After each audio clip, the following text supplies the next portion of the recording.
trying something new today. Let's see whether this is even better than it being over there. I feel kind of bad now that I haven't persevered with this whole microphone thing much sooner. So apologies in advance. And thank you for pushing me to do something about it. Also, I wanted to mention that on the tricky videos, on videos that are sensitive, controversial, YouTube hides the comments from me. So if you haven't received a reply from me and you think you should be receiving a reply from me, it's probably because YouTube has hidden the comment, and then it's taken me a while to find the comment. So please just be aware of that as well. So there's lots to talk about. I'm not sure how to connect everything. I've had a little bit of it's been an intense week. So because it's been an intense week, I haven't really delved too much into stuff that's going on in the world because it would just be overkill. So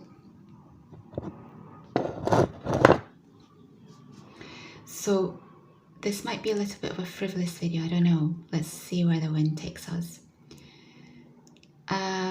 One of the things I did this week, from actually Friday night, is that I went and watched Hangover 2, and then last night I watched Hangover 3, and tonight I'm going to go and watch Hangover 1.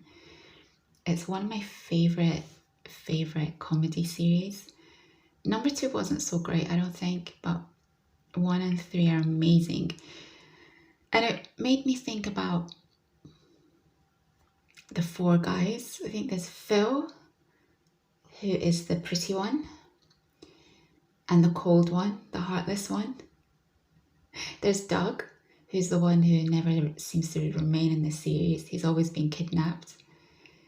There is Stu, who's the dentist, who is a little bit awkward, intense, and a bit straight-laced, but there's a development of his personality, I think. And then there is Alan.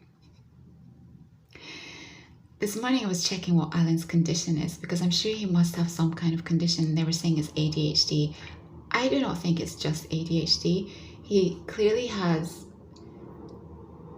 a difficulty recognizing social situations. He's actually one of my favorite characters in this series because he just is completely himself. I would love to get away with being someone who's so completely unaware of social decorum that I could just get away with that type of behavior. I think what I love about this series is also that it's so ridiculous, but somehow it feels very believable. And I think it's because of this relationship between these 3 guys, at least, who are always on camera, and then Doug, who kind of comes in every now and again. So I was thinking about these guys because I've been thinking a lot about qualities in men this week. There's lots to connect to this. But I was thinking that out of the 4, probably the most dateable one and the most dateable one is actually the guy who doesn't really appear on screen all the time, who's Doug. He looks nice all the time. He is reasonable, and I think he's kind, because Phil, the ADHD guy, is his wife's brother. So he kind of always tries to look after Phil in some way. The least dateable is obviously Alan, I think, because he's just...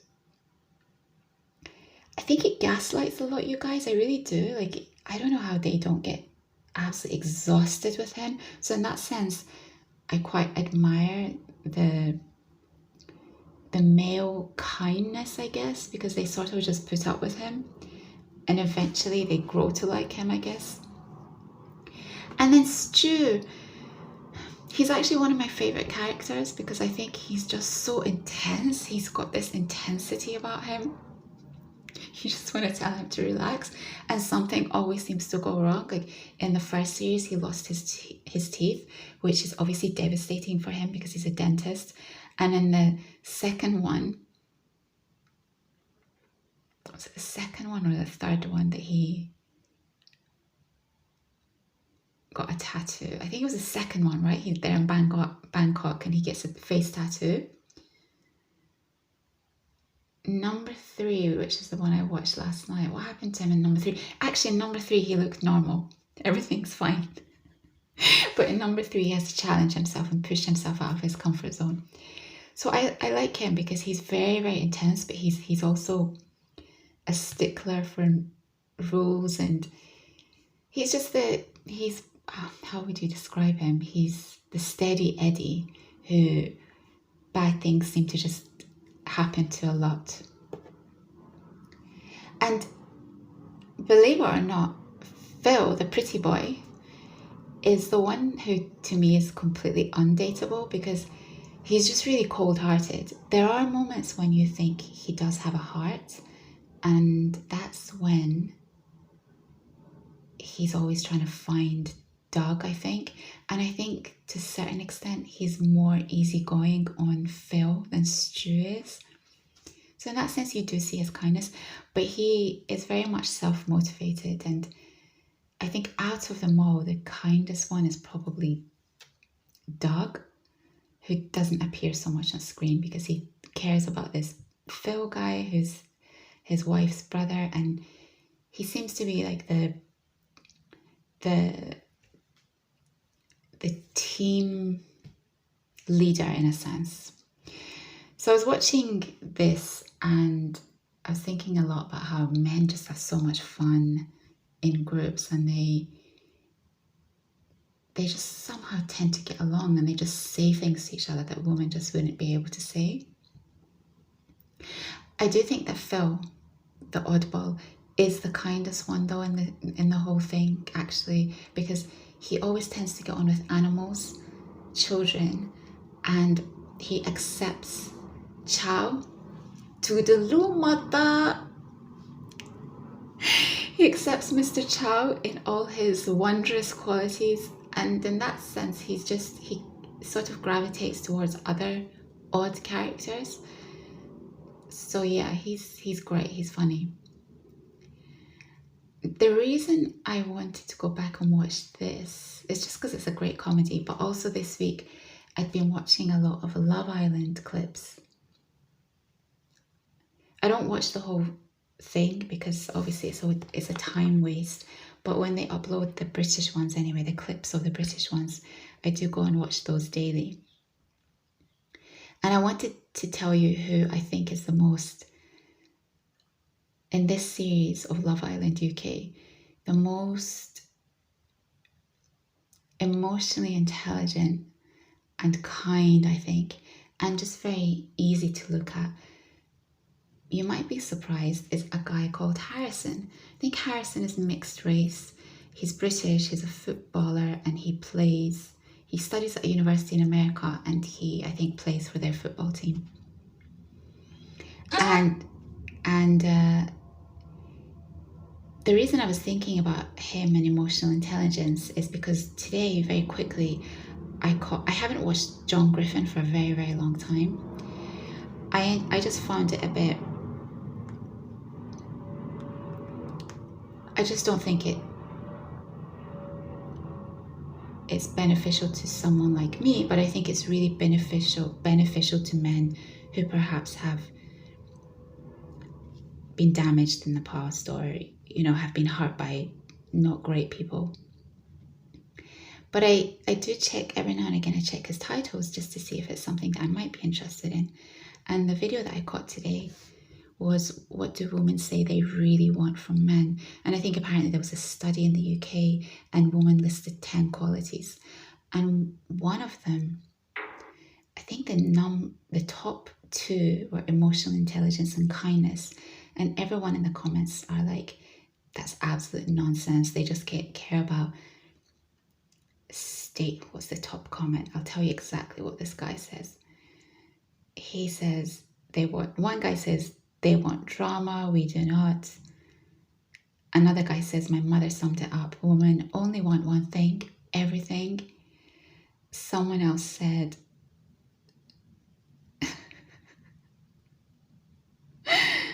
they want status and resources.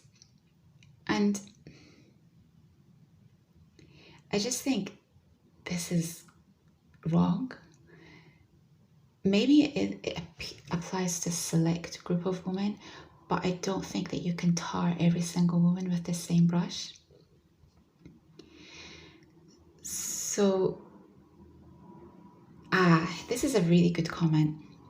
Someone says, when women prioritize kindness and emotional intelligence, you have to understand that the man that they are imagining is already ambitious and attractive. As Orion Taraban put it, they want all those nice surrounding things in a man they are already attracted to. I actually think this is true because I was thinking about the men who I've come across who've been incredibly kind people.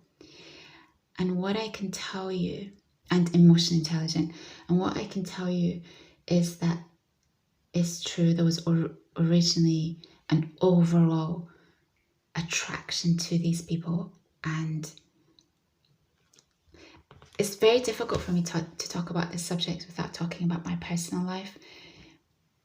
But I can say to you that it's incredibly rare to find this quality of someone that you're attracted to, but who also has genuine kindness and emotional intelligence. It's so rare that I think I've only found it once in my life. And that's why I always say, recently there's been a lot of talk about some people saying that the dating process is actually a waste of time, which I actually agree with, because the way that I think it works is if it's that instant thing between you and you know that you want to be with each other, and so there's no dating phase at all. Or when you get to know someone over time in a very natural context, and then you know that something has developed. Anything else, I think, is basically unnatural and doesn't work and is a waste of time, and probably is a waste of resources for men as well. I have to talk about Tate, the controversial statement he had made. So I just want to play this very quickly for you, what John Griffin says about emotional intelligence. I don't think he's completely right about it, and I'm going to tell you why. Okay. It's emotional intelligence. I think they made this up because women are emotional. Sorry. It's emotional intelligence. I think they made this up because women are emotional and men are rational. And rationality and intelligence tend to go hand in hand. But women needed to have, something that they could play in this game, a card they could play in this game. And so they came up with emotional intelligence, because that's something that we all scratch our heads at and go, what the fuck are you talking about? Emotional intelligence? But whatever. It just means that you have the ability to have intelligent conversations about the way you feel about people, things, whatever, that you can empathize, that you're compassionate, that you are willing to listen. Really, to most women, what emotional intelligent man is, and I'm telling you this is absolutely the truth, is that you just ask her questions about her and let her talk about herself all the time.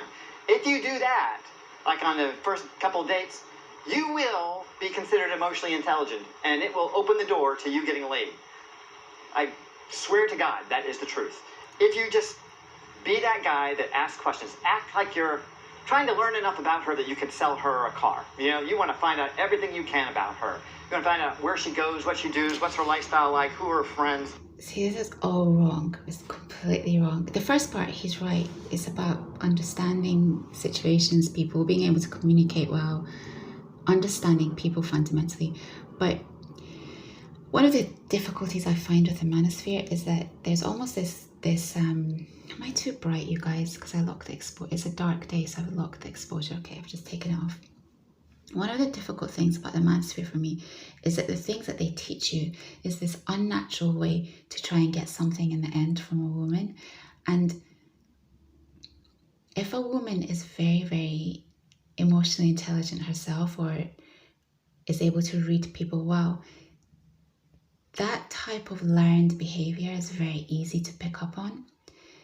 the type of men who are emotionally intelligent is not in order to get something. They just naturally are emotionally intelligent. And so and asking someone questions about themselves, that's just curiosity.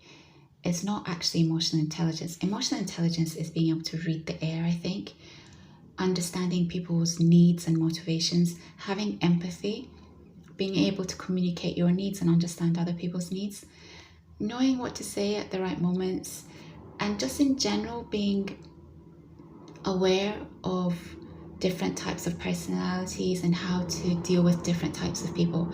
I think that's emotional intelligence. And so I think this thing about asking questions, no, it's not really that. A lot of the very, very charismatic and charming people that you will come across in life, whether it's men or women, they have this innate ability to be able to connect with people and just understand people. And he's right, this comment that I just read to you, that I found that the people who, or like I mentioned, let's say once or twice in my life, there's been an attraction, but there's also these added qualities have been present. As an example, without talking about my personal life, there's 3 things: the emotional intelligence, kindness, and respect. I think if these 3 things are not present, maybe you could get away with not having emotional intelligence to a deep level. But I think if the person, lady, doesn't respect you and doesn't consider you kind, I think it's very difficult to have a good relationship with a woman. I really do.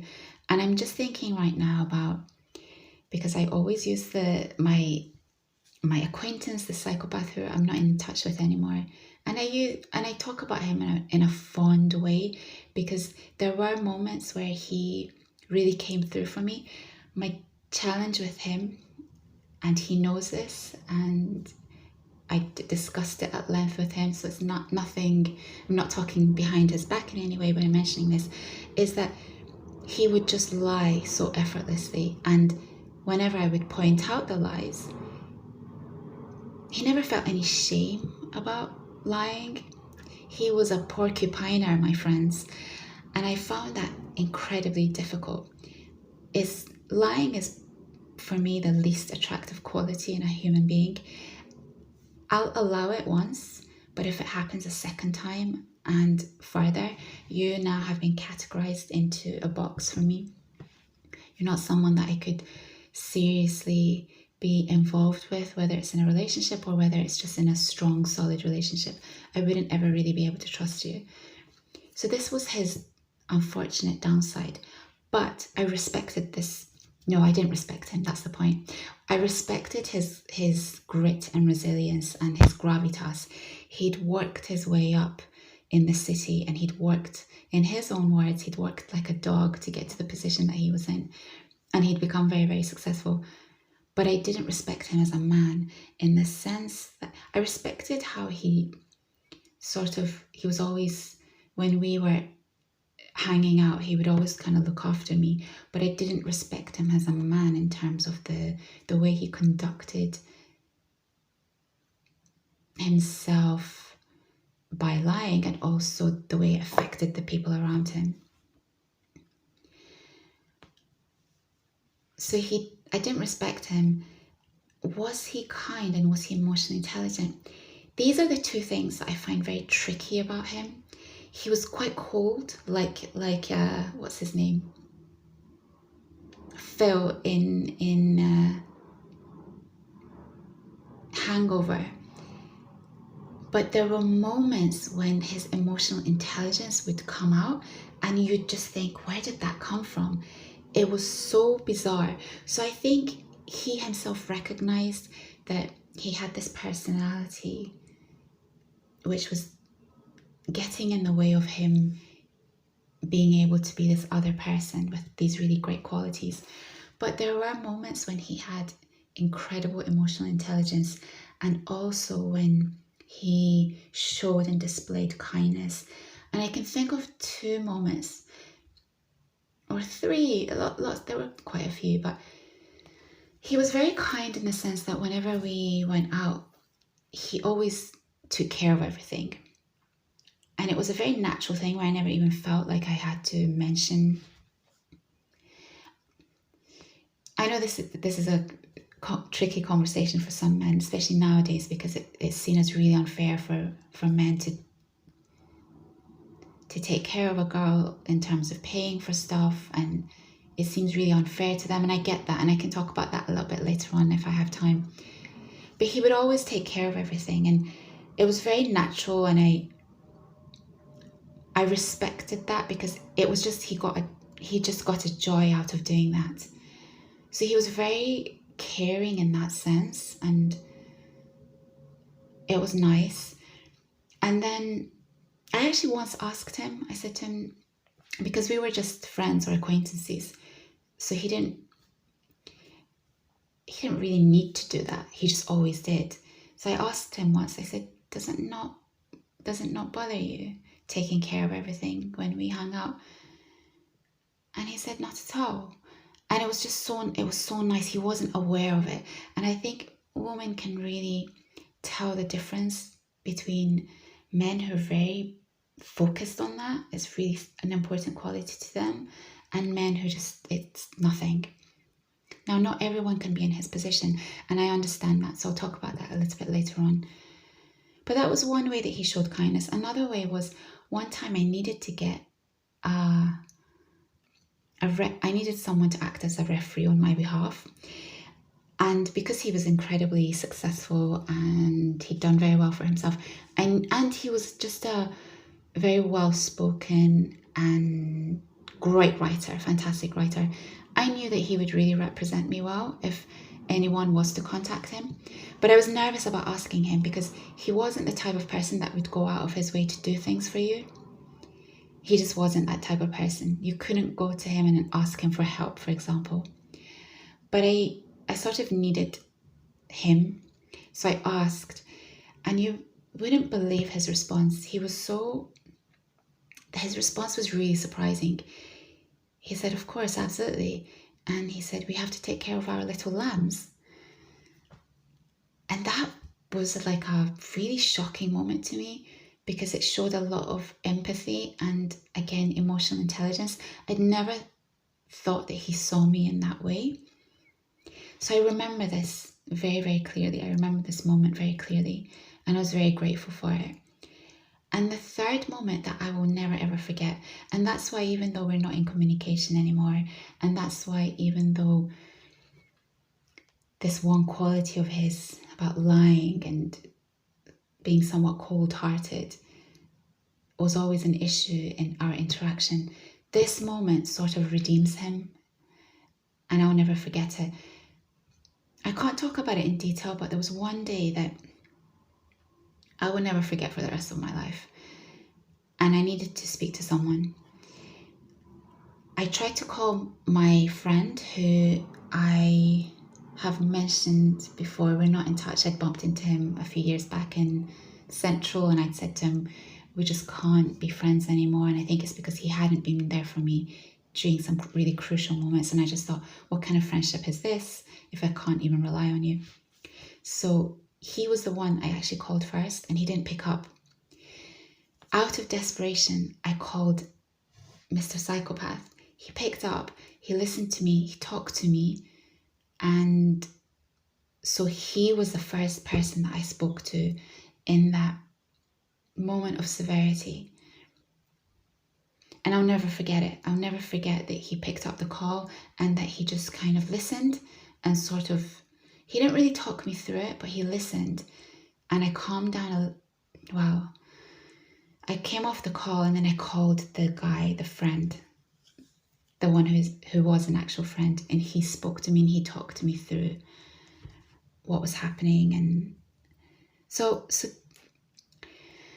people are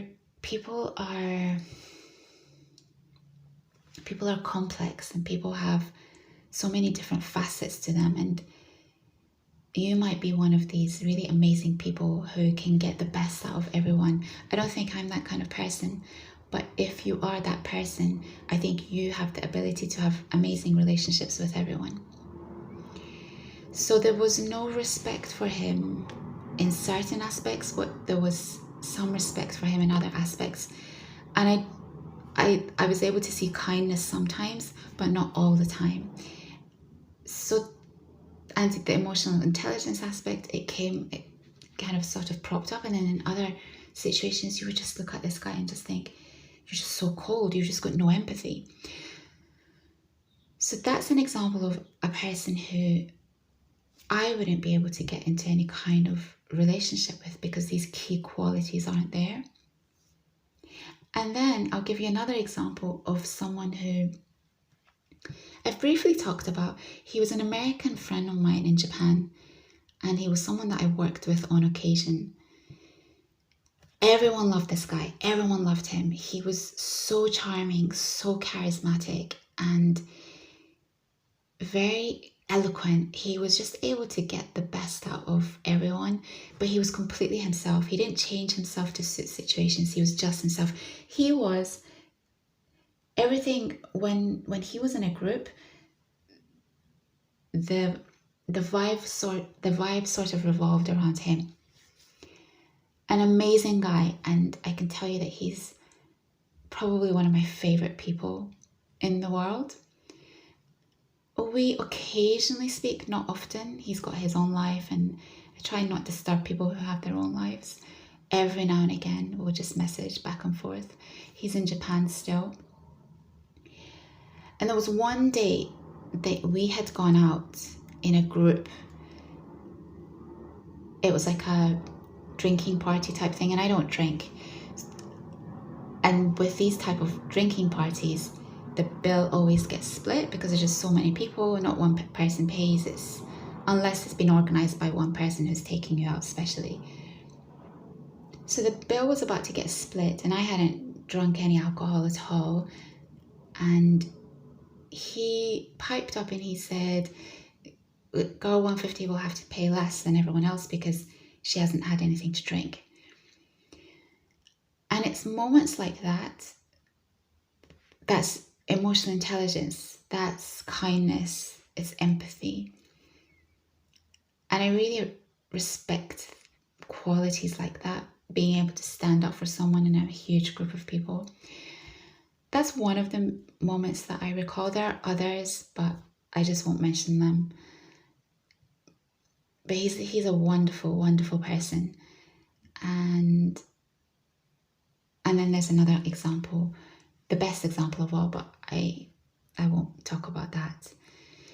So I think fun, and what I want to say about these people, the American guy, let's say, who I respect and who is kind and he's emotionally intelligent, is that they don't want anything from me. These people do not want anything from me. And in the end, it's these kind of people that actually will get everything from someone like me because they're not using me. So I just want to make that clear. And also,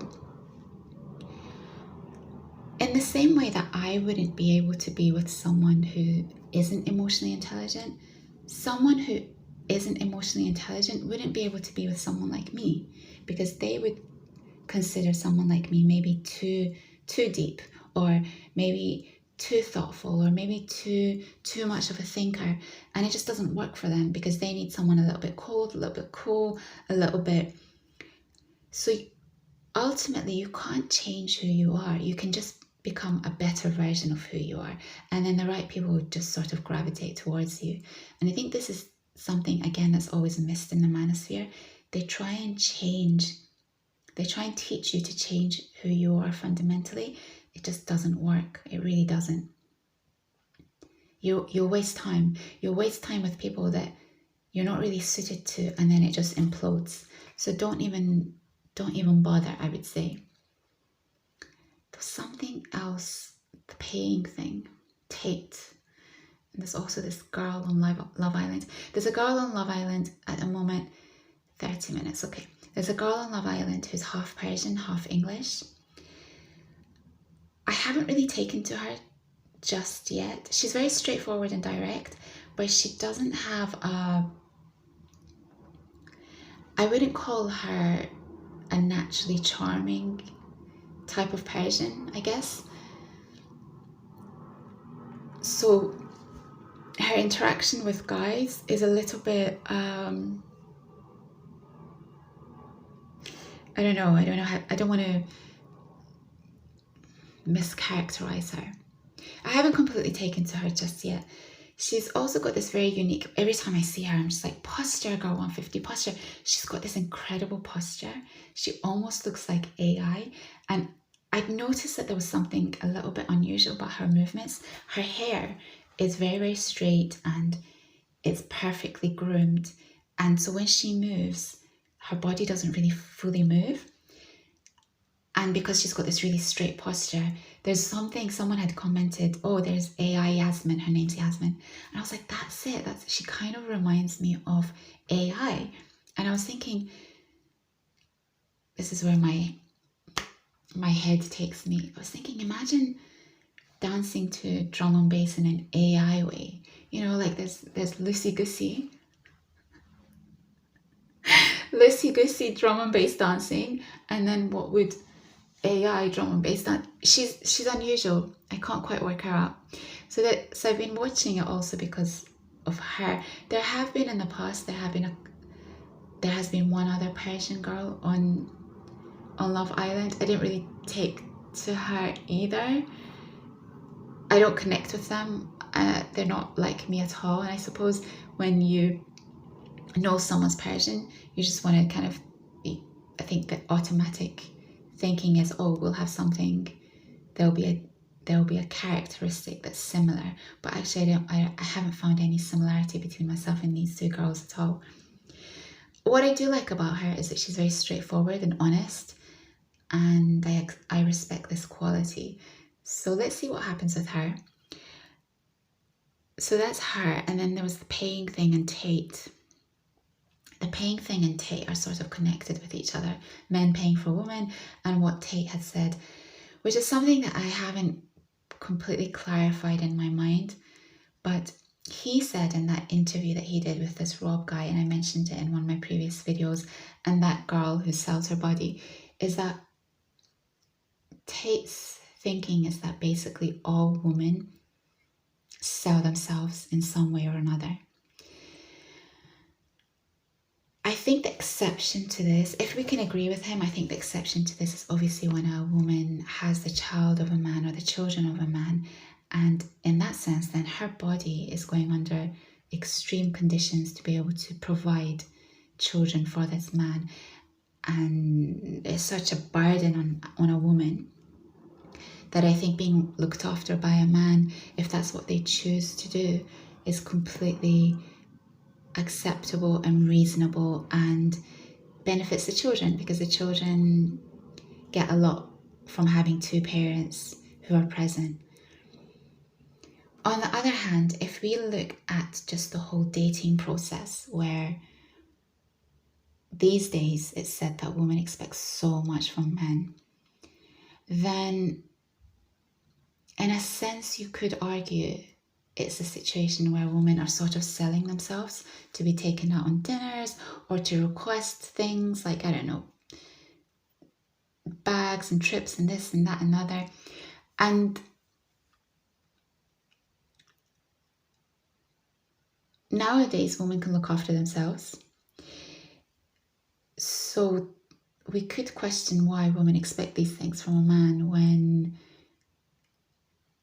it could be considered unfair, especially if the man doesn't have the resources to be able to provide the stuff. Now, if it's a guy like the psychopath friend of mine, acquaintance of mine, who was happily able to do these things for whoever he was with, then fair enough, that's what he likes to do, that's what he wants to do. And we can also refer to my friend, who is a friend, I think, Habibi in Qatar, who took great offense at my offering to pay for something when we were at the Souk. I needed to buy some incense type thing, and it was for myself. he had taken me to a Souk because I wanted to, I think we were just browsing the Souk, but then I suddenly asked, oh, this smell, what is this smell? I need this smell. So he took me into this incense perfume type shop, and I got this incense type thing, and I took out my wallet to pay, and the mother of all dramas happened. I'll link that clip back for you. So that's a cultural situation where Persian men, Arab men, Middle Eastern men, they like to look after a woman, and if you do something like that in their culture, it's considered really rude, and it's really embarrassing to them, because it's like they can't be a man, even if it's a friendship situation. So let's just take the West. In the West, nowadays, men would prefer, I'm guessing, a lot of men would prefer to go 50-50. And I think if you're using dating sites and you've never met a woman before, and there's no connection with a woman whatsoever, then that's a fair enough request to make, that you go 50-50, unless, as we said, it's your position that you want to be the man and you want to look after the girl, and you think she's a genuine person and she's not out here just trying to use you for your resources. But if you're someone who is not able to, for whatever reason, or just doesn't want to, because you think, well, women can work nowadays, they have independence, they can do this, this, and this, then I think that's your right, and I think you shouldn't feel bad about that at all. And I think if a woman is using dating sites and she's meeting you cold, as in there's no connection with you whatsoever, the right thing would be for her to offer to pay. And this is a controversial point for me to make, because I suppose I've never put myself in situations like that. Not because I don't want to pay for something, but because I just find the whole dating app thing very unnatural. So that's something also that I wanted to comment on. So in terms of what Tate said, is that the world, is that what's happening in the West? Women are sort of selling themselves, and is that what women want to be known for? Is that the reputation that they want to have? I think if you know someone is not able to, doesn't have a huge salary, or isn't able to do things like that, or it would be unfair of you to expect him to do things like that because he's dating lots of different people, going out on dates with lots of different people in order to find someone that he wants to be with, then I think it would be the right thing to do would be to take into consideration what he does and whether that's going to affect his livelihood. I think that's the right thing. And in terms of the psychopath, because he was so kind and considerate about when we hung out, taking care of stuff, there were a couple of occasions where I took care of everything, and he would always say no, but I would insist, because I just really appreciated his generosity in that sense. He just didn't have to do that. And I respected that a lot. And I remember one time we went out for dinner and to a place that he'd chosen, and when the bill came and I took care of it, I think he was genuinely happy, and it was really nice. It made me feel really, really nice. I think there's a joy in taking care of other people, and I like that feeling. So yeah, that was really nice. So I think that covers everything. There was other stuff that I wanted to talk about though. What was the other stuff that I wanted to talk about? I have watched things relating to Gaza. I don't think I've forgotten. It's just that it's such an intense thing, and it does play heavy on my heart. But I did watch, Candace Owens. I need to speak about her. She is on YouTube. There are people I respect. For example, Professor Morandi. I really respect him. There are other people I respect, but I honestly, hand on heart, there's not one woman that I can say that I really respect on YouTube, on the YouTube space. And And I haven't been someone who's watched Candace Owens because I guess she's very right-wing, and I tend not to watch people who are political.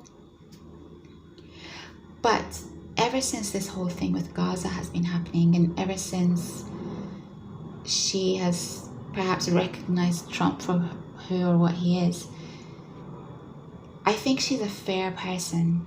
And what I respect about her is her journalistic integrity. She wants to find out the truth, and she's completely and utterly fearless. This woman is fearless. And I was thinking about her fearlessness, and I was thinking, well, it's because she has this really strong man in the background, her husband, and the power of his family behind her to protect her. And then I was thinking, actually, before she even met him, she was incredibly fearless. And so I've been watching a couple of her videos. She's got this video currently up about the French president and his issues with Candace questioning the body parts of his wife, which is such a bonkers story in itself, but the way that she's not afraid of this. And then there's been the other situation where, oh yeah, Trump called her personally to speak about this because Macron had asked him to tell her to stop these videos about his wife.